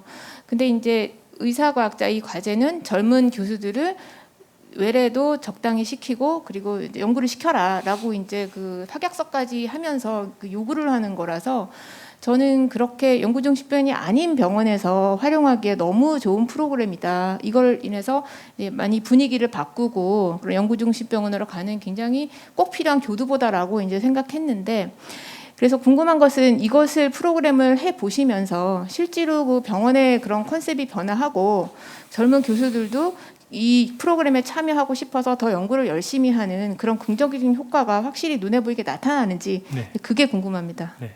선생님 정말 좋은 질문 감사드립니다. 그리고 뭐 이게 권역별로 했기 때문에 저희가 그 안산병원이랑 경쟁은 아니었다는 거 다시 한번 말씀드리면서 예, 뭐 그 말씀하셨던 것처럼 저희가 이제 확약서를 쓰면서까지 그리고 이제 그 단장님이 병원장 또는 연구 책임자의 어떤 지위를 가지신 분이 나와라 이렇게 했던 과제였기 때문에 실제적으로 병원 측의 협조가 아주 그래도 조금 수월하게 이루어지는 부분들이 있었던 것 같습니다. 그렇지만 기관마다 조금 이렇게 인식의 차이가 있어서 그런지 진료 또 젊은 선생님들은 그 인센티브라든지 뭐 수술 건수 이런 거에 또 되게 또 스트레스 받아 하시는 분도 계시더라고요. 그러니까 외과 선생님들 같은 경우에는.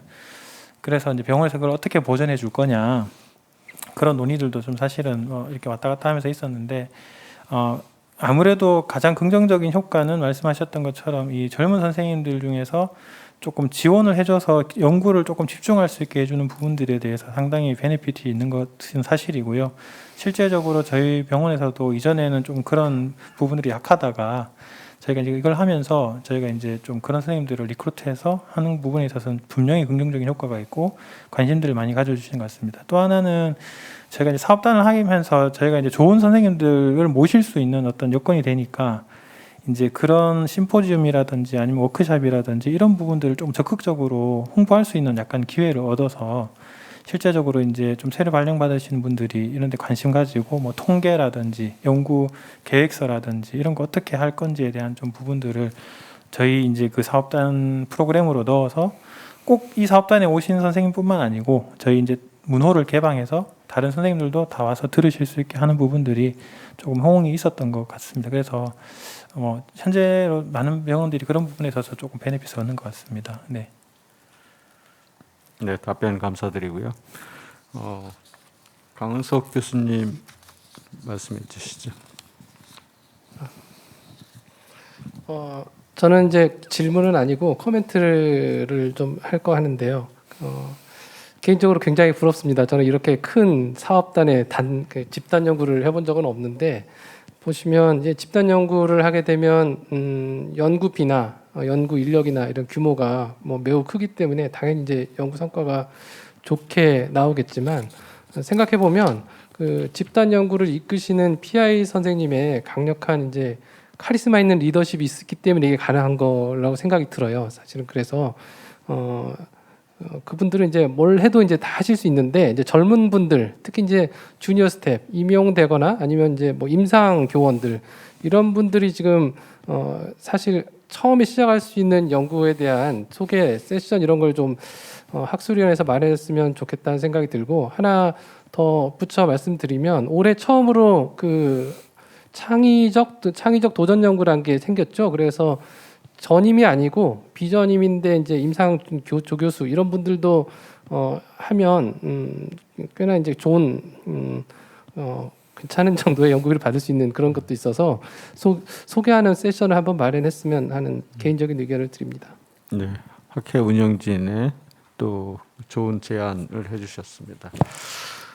발표를 다 같은 자리에서 들었기 때문에 또 발표하신 분끼리도 궁금하신 내용이 있을 것 같고 그런데 지금 보니까 질문을 못 받으신 분이 박기상 교수님하고 전재한 교수님은 사업이 다 끝나셔서 그런지 질문이 없으신 것 같고 그런 것 같습니다. 다른 시간은 충분히 있습니다. 혹시 네.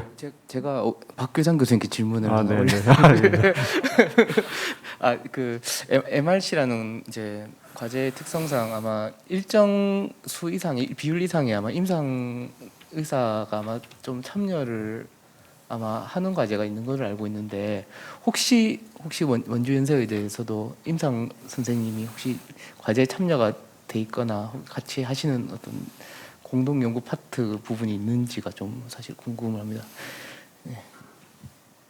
제가 알기로는 그 의무사항은 아닌 것 같은데요.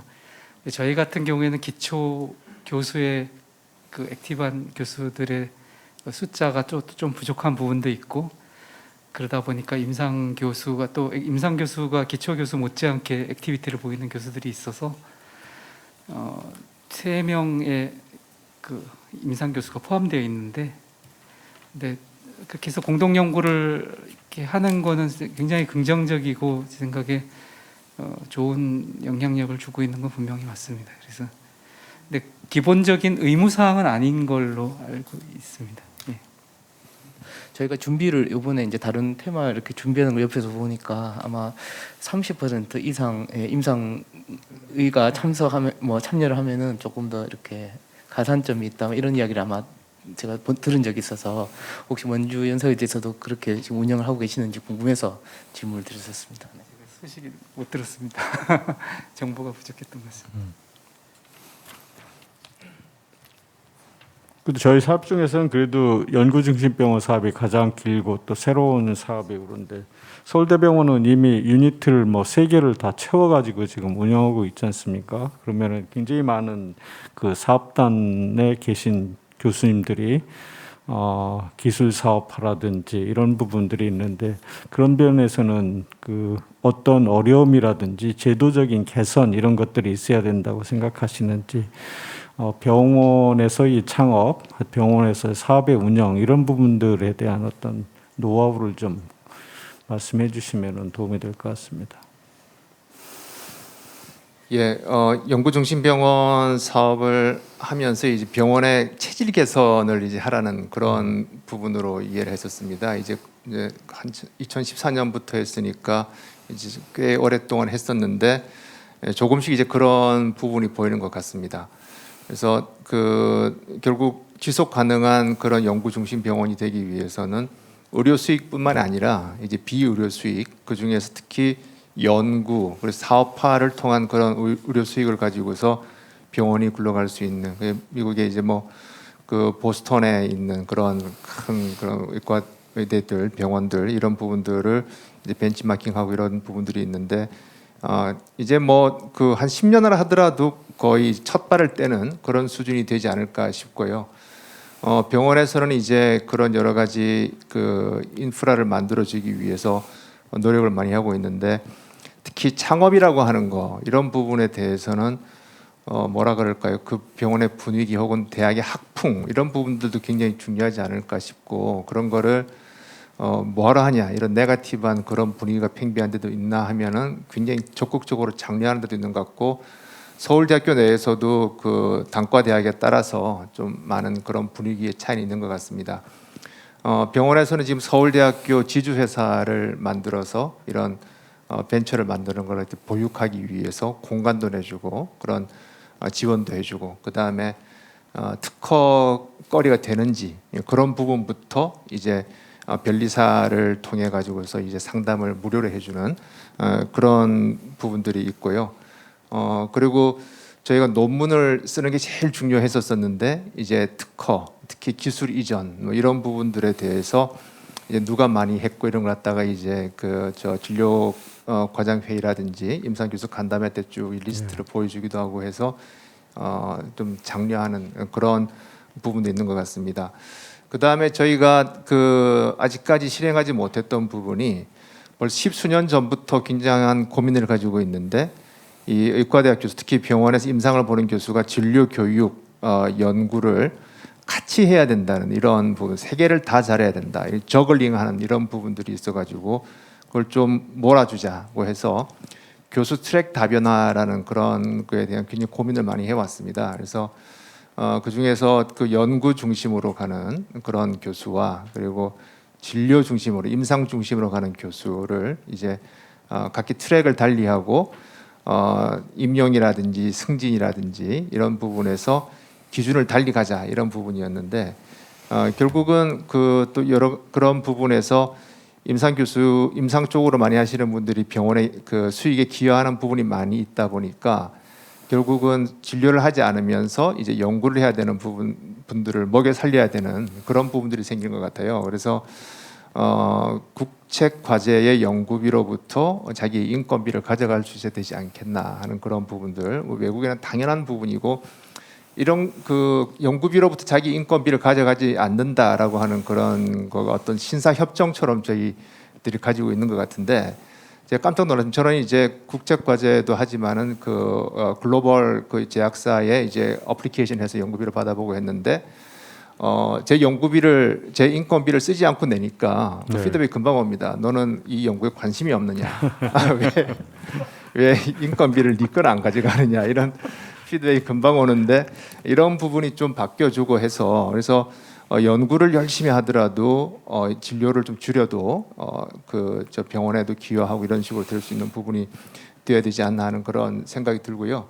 최근에 계속 실용화 연구들이 지금 많이 나오는데 제가 그 저 베를린에 갔다가 훔볼트 대학을 한번 가봤던 적이 있습니다. 그 워낙 노벨상을 받은 사람이 한 40명쯤 있다 그래서 어떻게 전시가 됐는지 가보자 해서 갔는데 그 본관 건물에 그 노벨상 전시관 올라가기 전에 계단 앞에 큰 글씨로 독일어로 써져 있는데 뭔가 중요한 말 같은데 알 도리가 없었는데 밑에 카르 막스라고 돼 있어가지고 한번 자세히 가봤더니 영어로 번역이 밑에 적혀 있는데 철학자들이 그동안은 세상이 돌아가는 이치를 알고자 했다. 그러나 정작 중요한 것은 세상을 바꾸는 것이다. 뭐 변혁하는 것이다. 이런 부분에 있어서 그 실용성에 대한 그 대학의 그 어떤 철학 이런 걸 볼 수가 있었고요.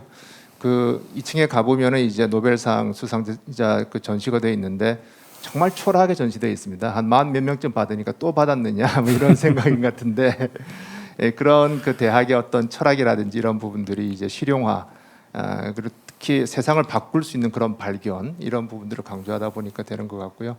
최근에 있어서 우리나라도 이제 논문을 쓰는 게 아니라 이와 같은 방향으로 이제 크게 틀고 있기 때문에 앞으로 그 지금부터 공부하는 세대, 지금부터 연구에 발을 들여놓는 세대들은 당연한 것으로 이제 바라보고 할 것 같아서 굉장히 그 미래가 밝지 않는가라고 생각을 합니다. 네. 네, 조 교수님 답변 및 코멘트 감사드리고요. 저희가 이제 의사과학자, 의사 역할을 하면서 또 과학자적인 역할을 또 이제 요구받는 세대인데, 의료기관뿐만 아니고 이제 그 비의료기관에서도 의사과학자를 이제 양성하고 있습니다. 최대 양성은 아무래도 이제 카이스트 의과학대학원일 것 같은데, 김할 교수님, 그 카이스트 의과학대학원 그래서 졸업하신 분들이 의사과학자로 많이 활동하고 있습니까? 특히 내분비 영역을 많이 지도해 보셨으니까 어떻습니까?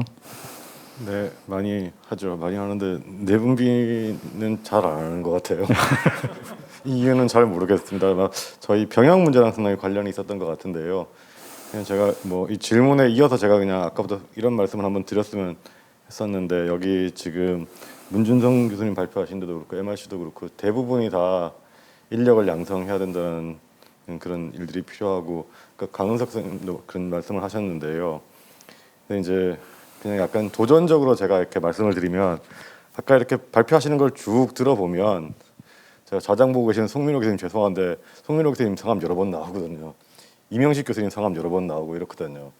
근데 우리가 이 다음 제너레이션을 키우는 걸 학회에서 얼마나 좀 더 정성을 들이고 있는지 노력을 하고 있는지 좀 고민해봐야 되는 문제입니다. 특히나 이제 지금 뭐 계시는 분들은 여기 다 연구하시고 이런 걸 하시지만 이제 현재 트레이닝 받고 있는 사람들은 굉장히 그러니까 더 어려운 환경 속에 있거든요. 그러니까 이런 데서 앞으로 이 사람들이 어떻게 더 성장시켜 나가야 될지 이런 걸 학회에서도 고민해 보셔야 될 것 같고요. 그리고 가능하다면 이제 우리가 계속 연구를 해야 된다 뭐 이런 얘기를 하지만 사람이 없으면 연구를 할 수가 없는 거거든요. 결국에는. 그리고 그런 사람들을 키우지 않으면 안 되는 일이거든요. 그러니까 학회에서 한번 이렇게 조금 더 특히나 이 내분비 대사 쪽이 훨씬 더 그러니까 연구를 하기 더 좋은 환경에 있는 연구를 해야만 할 것 같은 그런 분야인데 이런 분야에서 그래서 어떻게 하면 좀 더 그러니까 이 다음 제너레이션의 그러니까 과학자들을, 의사들을, 연구를 하는 사람들을 키울 수 있을지 이런 고민을 좀 더 심각하게 한번 해보셨으면 좋겠어요. 그리고 그런 좀 그 사람을 키우는 일에 상당히 그러니까 지금 키우지 않으면 앞으로 10년, 20년 뒤에 정말로 고갈되는 일이 발생하니까요. 그래서 활용하는 것만 고민하지 마시고 한번 키우는 것에 대해서 좀 뭔가 이렇게 대책을 세우는 그런 일들이 좀 필요할 것 같습니다. 네, 강은석 교수님 의견하고 그다음에 김하일 교수님 의견이 오늘 학술 이사님한테 아마 전달이 될 것 같고, 학술 이사님은 제가 알기로는 다음번 학회를 또 거부는 하시니까 좋은 프로그램을 젊은 의사과학자 양성을 위한 그 학회로 또 이렇게 만드실 걸로 생각하고 있습니다. 저희가 시간이 좀 남았지만 더 이상 디스커션이 없으시면은 여기서 끝내는 게 어떻겠습니까? 네, 감사합니다. 수고하셨습니다.